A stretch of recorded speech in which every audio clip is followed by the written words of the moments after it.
எல்லாரும் எப்படி இருக்கிறீங்க? ஸோ இன்னைக்கு நம்ம கிளாஸ்ல என்ன பார்க்க போறோம் அப்படின்னு பார்த்தீங்கன்னா, எல்லாத்துக்கும் வரக்கூடிய மேஜர் டவுட் என்ன? இந்த சைடு ஜாயிண்ட் தான் பிரச்சனை. ஸ்ட்ரைட்டாவே வர மாட்டேங்குது. சைடு ஜாயிண்ட் எப்படி கரெக்டாக ப்ராப்பராக மார்க் பண்ணணும்னு தெரியல. இதுதான் உங்களோட பெரிய டவுட்டு. ஸோ இதை எப்படி நம்ம வந்து ப்ராப்பராக கரெக்டாக வந்து மார்க் பண்ணுறது? நம்ம சைடு ஜாயின் வந்து நேராக வரணும்னா எப்படி நம்ம ஃபஸ்ட்டு வந்து கட்டிங்லேயே சரி பண்ணுறது? அதுக்கான டெமோவும் நான் உங்களுக்கு தனியாக கட்டிங்கில் உங்களுக்கு வச்சு காட்டுறேன். ஓகேவா? ஏன்னா அந்த ஆம்கோல் வந்து சரியாக வந்துருச்சு அப்படின்னாலே உங்களுக்கு அந்த கட்டிங் வந்து சூப்பராக வந்துடும். ஸ்டிச்சிங் வந்து நேரடியாக வந்துடும். உங்களுக்கு அதனால் எந்த குழப்பமே இருக்காது. நான் ஸ்டிச் பண்ண ஆரம்பித்த புதுசுலேயும் எனக்கு அந்த மாதிரி ப்ராப்ளம் நிறையா வந்திருக்கு. ஸ்டிச்சிங் பார்த்தீங்கன்னா இங்கே இந்த மாதிரி வி மாதிரி வரும், ஆம்கோல் கிட்ட வி மாதிரி வரும். ஸோ அது எல்லாம் என்ன மிஸ்டேக்குன்றதை நாள்பட நானே வந்து ஒன்று ஒன்றா ஸ்டிச் பண்ணி கண்டுபிடிச்சேன். சரியா? ஸோ அதை தான் இன்றைக்கி நான் உங்கள் கூட ஷேர் பண்ணிக்க போகிறேன். இப்போது நீங்கள் ஆஃபர் டேஸில் வந்து நம்மளோட வீடியோஸை பார்த்துட்டு இருந்தீங்க அப்படின்னா இந்த ஆஃபர்ஸை வந்து தாராளமாக யூஸ் பண்ணிக்கலாம். என்ன ஆஃபர் அப்படின்னு பார்த்தீங்கன்னா, வர ஜூலை 14 அன்னைக்கு நம்ம வந்து ஒரு கிளாஸ் வந்து ஸ்டார்ட் பண்ண போகிறோம். 3 டாட் ப்ளவுஸு ப்ராப்பராக எப்படி நம்ம அளவெடுத்து அளவு ப்ளவுஸ்லேருந்து அளவெடுத்து நெக்கோட வித்து ஆம்ஹோல் லூஸ் வராமல் எப்படி பண்ணுறது, எந்தெந்த சைஸுக்கு எவ்வளோ நெக் வைக்கிறது, கழுத்து இறக்கமாக வைக்கிறோன்னா என்ன பண்ணணும், கழுத்து ஏற்றமாக வைக்கிறோன்னா என்ன பண்ணணும், இந்த மாதிரி பல பிரச்சனைகளுக்கு வந்து தீர்வு கண்டிப்பாக அந்த கோர்ஸில் உங்களுக்கு கிடைக்கும். ஸோ இந்த கோர்ஸ் கண்டிப்பாக ஒர்த்தபுளாக தான் இருக்கும். ஏன்னா 199க்கு நம்ம வந்து கோர்ஸ் வந்து போடுறோம். ஸோ நிறைய ஸ்டூடெண்ட்ஸ் ஆல்ரெடி இந்த பேட்சில் வந்து ஜாயின் பண்ணியிருக்கிறாங்க. இதுக்கு முன்னாடி நம்ம வந்து பிரின்சஸ் கட்டும் சேம் இதே மாதிரி வந்து நடத்தியிருந்தோம். நிறைய ஸ்டூடெண்ட்ஸை வந்து நல்லபடியாக கற்றுக்கிட்டு ஃபீட்பேக்கும் வந்து கொடுத்துருக்குறாங்க. இந்த கிளாஸஸ் எல்லாமே உங்களுக்காக நான் நடத்துகிறது தான். ஏன் வந்து நம்ம யூடியூபே தாண்டி வாட்ஸ்அப்பில் இந்த மாதிரி கிளாஸ் வைக்கிறோம் அப்படின்னா, யூடியூப்பில் வந்து ஜஸ்ட் நாங்கள் வீடியோ மட்டும் தான் போட முடியும். பட் நீங்கள் எப்படி ஒர்க் பண்ணுறீங்க இதெல்லாம் வந்து பார்க்குறது அப்படின்றது டெடிக்கேஷனாக பார்க்க முடியாது இல்லையா? ஸோ அதுக்காக தான் மினிமமாக ஒரு சார்ஜ் வச்சு உங்களுக்கு கிளாஸஸில் வந்து நாங்கள் வந்து டெடிக்கேஷனாக வந்து சொல்லிக் கொடுக்குறோம். நான் ப்ளஸ் ஒரு ஸ்டாஃப் இருப்பாங்க, குரூப்பில் மற்ற ஸ்டூடெண்ட்ஸும் இருப்பாங்க. ஸோ அவங்களோட டவுட்ஸுமே வந்து உங்களுக்கு வந்து கிளியர் ஆகும். ஸோ இது வந்து ஒரு குரூப் கிளாஸ் அப்படிங்கும்போது கிளாஸே ஒரு மாதிரி ஜாலியாக இருக்கும். சரிங்களா? ஸோ தேவைப்படுறவங்க நான் ப்ராப்பராக பண்ணணும், நான் கடை வைக்கணும், இல்லை நான் செல்ஃபாக வந்து பண்ணணும், யாராக இருந்தாலுமே நீங்கள் தாராளமாக ஜாயின் பண்ணிக்கலாம். ஏன்னா ஆல்ரெடி இந்த கோர்ஸில் சூப்பராக வந்து நம்ம நிறைய ஸ்டூடெண்ட்ஸ்க்கு வந்து கைட் பண்ணி முடிச்சிருக்கிறோம். ஓகேவா? நம்பர் கொடுத்துருக்குறேன், தேவைப்படுறவங்க கான்டாக்ட் பண்ணுங்கள். ஸோ இப்போ வாங்க எப்படி பண்ணுறதுங்கிறத பார்க்கலாம். ஸோ ஃபஸ்ட்டு வந்து ஒரு சின்ன கிளாரிஃபிகேஷன் கொடுத்துக்கிறேன். இது வந்து பிரின்சஸ் கட் ப்ளவுஸ். ஓகேவா? நம்ம ஸ்டிச் பண்ணது பிரின்சஸ் கட்டு. அளவு ப்ளவுஸ் பார்த்தீங்கன்னா 3 டாட் ப்ளவுஸ் கொடுத்துருக்காங்க. அளவு ப்ளவுஸ் வந்து 3 டாட் ப்ளவுஸு, நம்ம ஸ்டிச் பண்ணது பிரின்சஸ் கட்டு. ஓகேவா? ஸோ அதனால் இதுக்கும் வந்து என்ன வித்தியாசங்கள் வரும், பாடி மெஷர்மெண்ட்டில் ஏதாவது வித்தியாசம் வருமா அப்படின்னு கேட்டிங்கன்னா கிடையாது. அதாவது ஆம்கோல் வந்து நார்மல் ப்ளவுஸுக்கு ஒரு 14 வருதுன்னா இதுக்கும் 14 தான். அதே மாதிரி தான் இடுப்பும், அதே மாதிரி தான் ஸ்லீவும். ஸோ அதனால் சைடு ஹேண்டை பொறுத்தளவில் அளவு ப்ளவுஸில் என்ன இருக்கோ அதே அளவை தான் இதுக்கு நம்ம வந்து கொடுக்க போகிறோம். சரிங்களா?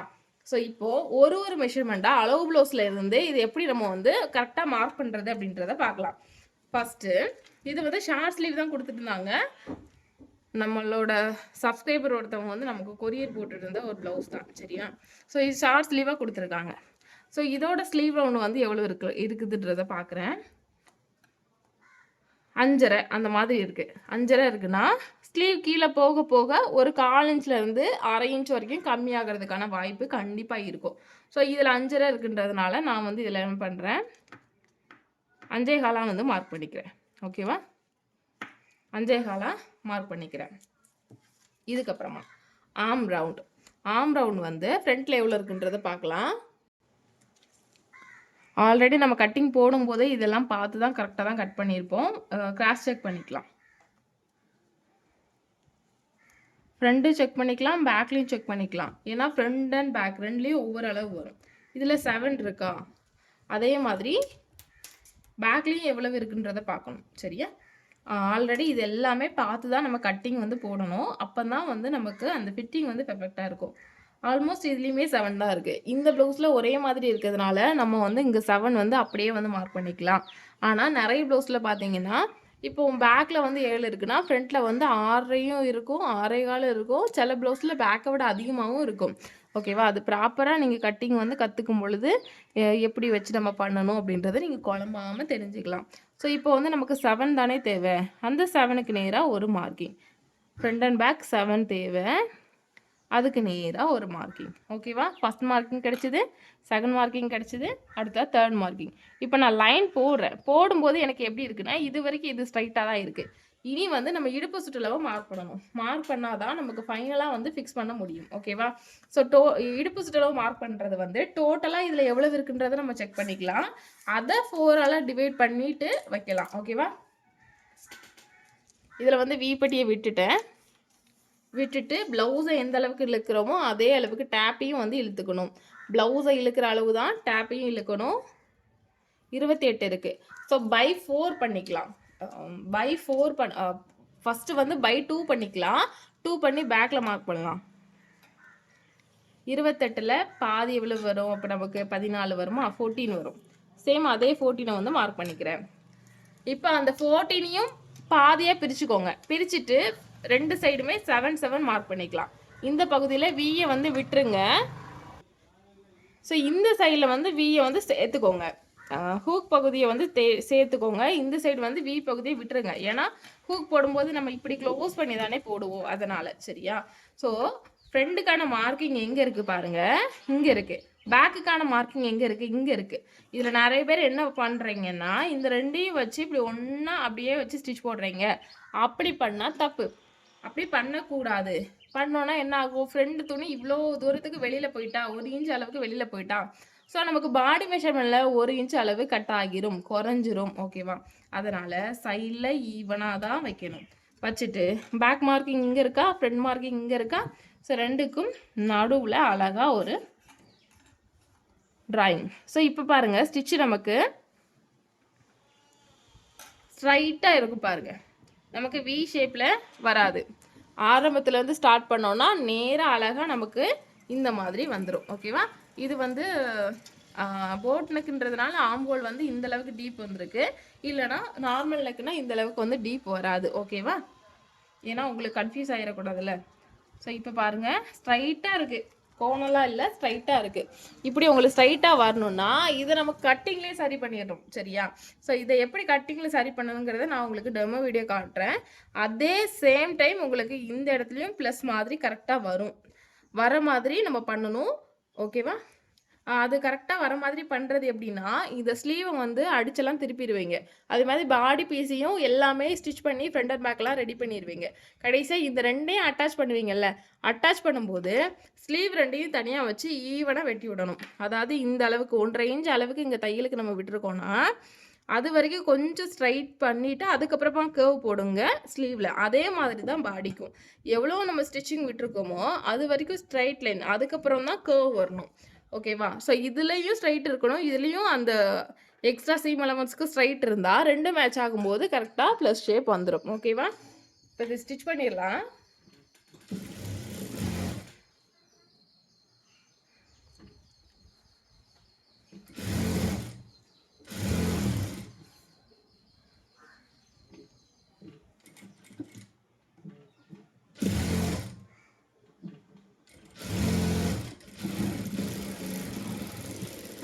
ஓகேவா? ஒரு சைடு வந்து நம்ம ஸ்டிச் பண்ணியாச்சு. இங்கே கைக்கிட்டையும் பாருங்கள், நமக்கு எக்ஸாக்டாக ப்ளஸ் வந்திருக்கும். ஸோ பாருங்கள், எக்ஸாக்டாக ப்ளஸ் வந்திருக்கும். சரியா? ஸோ ஒரு சைடு வந்து நம்ம வந்து ஃபினிஷ் பண்ணிட்டோமா, இன்னொரு சைடு அதே மாதிரியே நான் வந்து ஃபினிஷ் பண்ணிக்கிறேன். இப்போ உங்களுக்கு பேட்டர்ன்லாம் நான் போட்டு காமிக்கிறேன். ஸோ நமக்கு இந்த அளவுக்கு உங்களுக்கு நீட்டாக வரணும் அப்படின்னா நம்ம வந்து என்ன பண்ணுனா இந்த மாதிரி ஃபைனலாக கரெக்டாக வரும்ன்றதை நான் காட்டுறோம் இல்லையா? ஸோ அதை நான் வந்து உங்களுக்கு சொல்லித்தரேன். நம்மளோட ஆன்லைன் கிளாஸில் பிரின்சஸ் கட் ப்ளவுஸ்லேருந்து எல்லாமே வந்து சொல்லிக் கொடுக்குறோம். ஸோ தேவை உள்ளவங்க வாட்ஸ்அப் நம்பருக்கு நீங்கள் காண்டக்ட் பண்ணுங்கள். பேசிக் கோர்ஸ்லேருந்து அட்வான்ஸ் கோர்ஸ் வரைக்கும் நம்மக்கிட்ட அவைலபிளாக இருக்குது. ஓகேவா? ஸோ வாங்க ஒரு பேட்டர்னில் நான் உங்களுக்கு போட்டு காமிக்கிறேன். ஸோ இப்போ இந்த பேட்டர்னில் வந்து நான் உங்களுக்கு வந்து டீட்டெயில்டாக போட்டு காமிக்கிறேன். இதில் வந்து நம்ம ஆம் மட்டும் தான் போட்டு பார்க்க போகிறோம். சரியா? ஸோ இது வரைக்கும் ஒரு நெக் வித் கொடுத்துட்டு, இது வரைக்கும் ஷோல்டர் ஸ்டாப் கொடுத்துட்டு, இந்த ஆம் லென்த்து. ஸோ இந்த ஆர்ம் லென்த் வைக்கிறதுல தான் நம்ம வந்து மிஸ்டேக்கே பண்ணுறோம். ஓகேவா? இந்த ஆர்ம் லென்த்து நீங்கள் வந்து உங்கள் மெத்தட் படி எப்படி வைப்பீங்களோ அப்படி வச்சுக்கோங்க. அதனால் எந்த பிரச்சனையுமே இல்லை. பட் செக் பண்ணுறது நான் சொல்கிற மாதிரி செக் பண்ணுங்க. சரியா? சில பேர் இங்கேருந்து 5 வைப்பீங்க, 5.5 வைப்பீங்க, 7 வைப்பீங்க. அப்படி இல்லைன்னா உங்களுக்கு வந்து இங்கே லென்த் எங்கே முடியுதோ அதுலேருந்து இந்த ஆம்ஹோல் எங்கே இருக்கோ அது வரைக்கும் இப்படி ஒரு மார்க் பண்ணிடுவீங்க. அப்படி தானே? ஸோ ஃபுல் ஹைட்டு வந்து எவ்வளோ இருக்குது? இந்த அளவுக்கு இருக்குன்னா இந்த அளவுக்கு இருக்கா? இந்த அளவுக்கு இருக்குது. ஸோ இங்கேருந்து இடுப்பு பகுதியை கொண்டு கரெக்டாக அந்த லைனில் வச்சுட்டு இந்த இடத்துல வச்சிங்கன்னா உங்களுக்கு இந்த அளவுக்கு வருதா? இதை வந்து ஒரு லைன் போட்டுக்கிறேன். போட்டுட்டு இப்போது இதில் வந்து மார்பு சுற்றளவு எவ்வளவு அப்படின்றத ஜஸ்ட் ஒரு மார்க்கிங் கொடுக்கணும். கண்டிப்பாக இதில் வந்து 8.25, இந்த ப்ளவுஸ்க்கு 8.25 வருது. அதை நான் கொடுத்துக்கிறேன். அதே மாதிரி இந்த ஆம்ஹோல் கர்வ், இந்த ஆம்ஹோல் கர்வையும் நம்ம ப்ளவுஸ்லேயே வந்து கண்டுபிடிச்சிடலாம். அது எப்படின்றத பாருங்கள். இங்கேருந்து இங்கே ஒரு லைன், அதே மாதிரி இங்கேருந்து ஒரு லைன் போட்டுட்டு இந்த டிஸ்டன்ஸ் எவ்வளோ இருக்குன்றத பாருங்கள். இது ஸ்ட்ரைட்டாக இருக்கணும், இந்த கிராஸாக இருக்குது. இந்த டிஸ்டன்ஸ் எவ்வளோ இருக்குது? 1.5 இன்ச் இருக்கா? அப்போ 1.5 இன்ச்சு தான் இந்த கார்னரில் வரணும். சில பேருக்கு 2 வரும், சில பேருக்கு 1 தான் வரும். அது அவங்கவுங்களோட நெக்கு இறக்கத்தை பொறுத்து. இப்போ நம்ம வந்து இங்கே வந்து மார்க் பண்ணிட்டோம். ஓகே, இதுக்கப்புறமா இங்கேருந்து இங்கே ஒரு மெஷர்மெண்ட் எடுப்போம். பார்த்தீங்களா எவ்வளோ இருக்குது? 7 இருக்கா? இதே 7 இப்போ இங்கே வரணும். இதை நீங்கள் செக் பண்ணாமல் விட்டீங்கன்னா தான் உங்களுக்கு அளவுகள் தப்பாயிரும். இதுக்கேற்ற மாதிரி இந்த வளைவு 7 வரலன்னா இந்த லைன் வந்து அட்ஜஸ்ட் கண்டிப்பாக கொடுக்கணும். இப்போ நான் இதை செக் பண்ணும்போது ஒருவேளை எனக்கு 6 தான் வந்திருக்கு அப்படின்னா அப்போ 1/2 இன்ச் வந்து கம்மியாக தான் இருக்குது. அப்போ ஆம்ஹோல் சுற்றளவு என்ன ஆகும்னா எனக்கு டைட்டாக பிடிக்கும். ஸோ அப்போ நம்ம என்ன பண்ணணும்? இந்த லைனை கீழே இறக்கணும். ஒருவேளை இறக்காமல் இதிலேயே நம்ம பண்ணிட்டோம் அப்படின்னா நமக்கு தையல் வந்து மேலே கையை விட்டு பாடியில் ஏறி உட்காராது. இந்த ஸ்டிச் ஆம்ஹோல் ஸ்டிச் பார்த்தீங்கன்னா பாடியிலே தான் உட்காந்துருக்கும். சரியா? ஸோ இப்போ உங்களுக்கு புரிஞ்சுதுன்னு நினைக்கிறேன். இப்போ இதை வந்து செக் பண்ணிக்கலாம். இது வந்து நீங்கள் தையலுக்கெல்லாம் விட்டு தான் செக் பண்ணணும். மேலே 1/2 இன்ச்சு விட்டு தான் செக் பண்ணணும். இப்போ நான் பேட்டர்னில் சும்மா உங்களுக்கு ரஃப்பாக வந்து மார்க் பண்ணி காட்டுறேன். பாருங்கள், 6 தான் வருது. ஆனால் நமக்கு எவ்வளோ தேவை? 7 தேவையா? அப்போ நம்ம என்ன பண்ணணும்? 1/2 இன்ச் வந்து கீழே இறக்கிக்கிறேன். இறக்கிட்டு மேலே என்ன ப்ராசஸ் பண்ணோமோ அதே தான். இங்கேருந்து 1.5 குறிச்சோல்ல, அதே 1.5 இங்கேருந்து இந்த கார்னர் இருந்து தான் குறிக்கணும். குறிச்சிட்டு இப்போ நான் வந்து கர்வ் போடுறேன். கர்வெல்லாம் போட்டுட்டு இப்போ நான் செக் பண்ணி பார்க்குறேன். எனக்கு 7 வரணும். பாருங்கள், இப்போ எனக்கு 7 வந்துட்டா? இப்போ இந்த இடத்துல நமக்கு சில டவுட்ஸ் வரும். அப்போ வந்து இந்த இடம் வந்து ஒரு 1/2 இன்ச் வந்து இறங்கி வந்துட்டு அப்போ இதனால் எதுவும் பிரச்சனை ஆகுமா, லூஸ் வருமா அப்படின்னு? கிடையாது. ஆக்சுவலாக ஒவ்வொரு டெய்லருமே இந்த இறக்கம் வந்து அவங்கவுங்க மெத்தட் படி வைப்பாங்க. சில டெய்லர் 5 வைப்பாங்க, 5.5 வைப்பாங்க, 7 வைப்பாங்க, 4 வைப்பாங்க, அந்த மாதிரி வைப்பாங்க. அது நமக்கு இவ்வளோ வைக்கணும் அப்படின்ற தேவை கிடையாது. இந்த மெத்தடை பொறுத்தளவில் உங்களோட ஆம்ஹோல் சுற்றளவு வந்து கரெக்டாக இருக்குதா, மார்பு சுற்றளவு கரெக்டாக இருக்குதா, இந்த ரெண்டும் கரெக்டாக இருக்குது அப்படின்ற பட்சத்தில் உங்களுக்கு இந்த லைனை நீங்கள் எவ்வளோ தூரம்னாலும் அட்ஜஸ்ட் பண்ணிக்கலாம். ஓகேவா? இது போக ஸ்டிச்சிங்க்கு ஒரு 1.5 இன்ச் வந்து நம்ம வந்து விடுறது காமன். ஓகேவா? ஸோ இங்கேருந்து இடுப்பு சுற்றளவுக்கு கிராஸாக ஒரு லைன் போடுவோம்.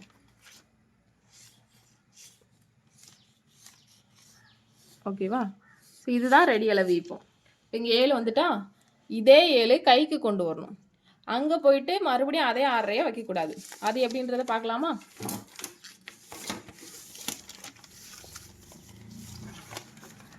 ஒரு கை பேட்டர்னை போட்டு எடுத்துக்கிறேன். இப்போது நான் ஆல்ரெடி சொன்ன மாதிரி சீம்லெஸ்ஸாக தான், தையலுக்கு விடாமல் தான் நான் இதை வந்து உங்களுக்கு ஜஸ்ட் ட்ராயிங் போட்டு காட்டுறேன். நீங்கள் மார்க் பண்ணும்போது கண்டிப்பாக ஸ்டிச்சிங்க்கு எல்லாத்துக்குமே விட்டு தான் பண்ணணும். இந்த ஸ்லீவை அப்படியே வச்சு இங்கே ஒரு மார்க்கிங் போடுவோமா?